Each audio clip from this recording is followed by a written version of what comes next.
Hello everyone, আসসালামু আলাইকুম। সবাই কেমন আছেন? আশা করছি ভালো আছেন। আমিও আলহামদুলিল্লাহ ভালো আছি। আজকে আরেকটি রেসিপি নিয়ে আপনাদের মাঝে চলে আসলাম। আজকে করে দেখাবো ধুন্দুল দিয়ে ডিমের ঝোল। কম বেশি এই রান্নাটা সবাই পারেন। আমি খুব সহজভাবে আপনাদেরকে দেখিয়ে দেওয়ার চেষ্টা করব। চুলায় একটা প্যান বসিয়ে পরিমাণ মতো তেল দিয়েছি। তেল গরম হয়ে আসলে দিয়ে দিব পেঁয়াজ কুচি। পেঁয়াজটা একটু নরম হয়ে আসলে দিয়ে দিব 1 চা চামচ আদা বাটা, 1 চা চামচ রসুন বাটা। এরপর সব কিছু ভালোভাবে মিশিয়ে নিব। মেশানো হয়ে গেলে দিয়ে দিব 1 চা চামচ হলুদ গুঁড়ো, দিয়ে দিব 2 চা চামচ মরিচ গুঁড়ো। আমি মরিচটা একটু বেশি দিয়েছি, কারণ ধুন্দলে মরিচ একটু বেশি না দিলে ভালো লাগে না। আপনারা আপনাদের স্বাদ অনুযায়ী দিয়ে দিবেন। দিয়ে দিয়েছি জিরা গুঁড়ো 1/2 চা চামচ। এরপর দিয়ে দিব স্বাদ মতো লবণ। সব কিছু ভালোভাবে মিশিয়ে নিব। মেশানো হয়ে গেলে সামান্য পরিমাণ পানি দিয়ে মশলাটা কষিয়ে নিব ভালোভাবে। দেখুন মশলাটা কষানো হয়ে গিয়েছে, তেল উঠে এসেছে। এরপর দিয়ে দিব ধুন্দল আর আলু। দেওয়া হয়ে গেলে সব কিছু ভালোভাবে মিশিয়ে নিব।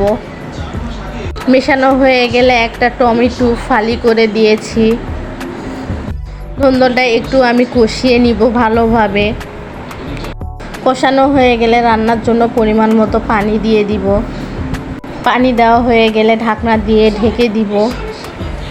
ফিরে আসলাম 5 মিনিট পর। দেখুন বলক চলে এসেছে। আমি পেঁয়াজ দিয়ে একটা ডিম ভেজে নিয়েছি এবং ছোট ছোট টুকরো করে কেটে নিয়েছি। এরপর এটা দিয়ে দিব একটা একটা করে। আপু এবং ভাইয়াদের কাছে একটা রিকোয়েস্ট, যারা এখনও আমার ইউটিউব চ্যানেলটি সাবস্ক্রাইব করেননি, প্লিজ আমার ইউটিউব চ্যানেলটি সাবস্ক্রাইব করে দিবেন এবং পাশে থাকা বেল আইকনটি প্রেস করে রাখবেন। এতে করে আমি যখনই ভিডিও ছাড়বো সঙ্গে সঙ্গে নোটিফিকেশন পেয়ে যাবেন। আর যারা ফেসবুক থেকে দেখছেন অবশ্যই ফেসবুক পেজটি ফলো দিয়ে শেয়ার করে রাখবেন। ঝোলটা অনেকটা কমে গিয়েছে। এ পর্যায়ে আমি ভালোভাবে একটু নেড়ে চেড়ে দিব। এর মাঝেও আমি 1-2 বার নেড়ে চেড়ে দিয়েছি। আর একটু ঝোলটা কমিয়ে নিব। আবারও ঢাকনা দিয়ে ঢেকে দিব একটু ঝোল কমে আসা পর্যন্ত।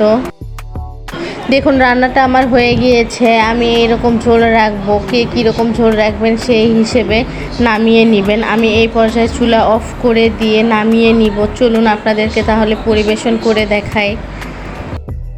দেখুন কত সহজে ধুন্দুল দিয়ে ডিম রান্না করে ফেললাম। আপনারা এইভাবে বাসায় ট্রাই করবেন, ভীষণ মজার হয়েছে খেতে। আপনারা যদি বাসায় ট্রাই করেন অবশ্যই আমাকে কমেন্ট করে জানাতে ভুলবেন না। আজকে এই পর্যন্ত, আবারও অন্য কোনো রেসিপি নিয়ে আপনাদের মাঝে চলে আসবো। সেই পর্যন্ত সবাই ভালো থাকবেন, সুস্থ থাকবেন। আল্লাহ হাফেজ।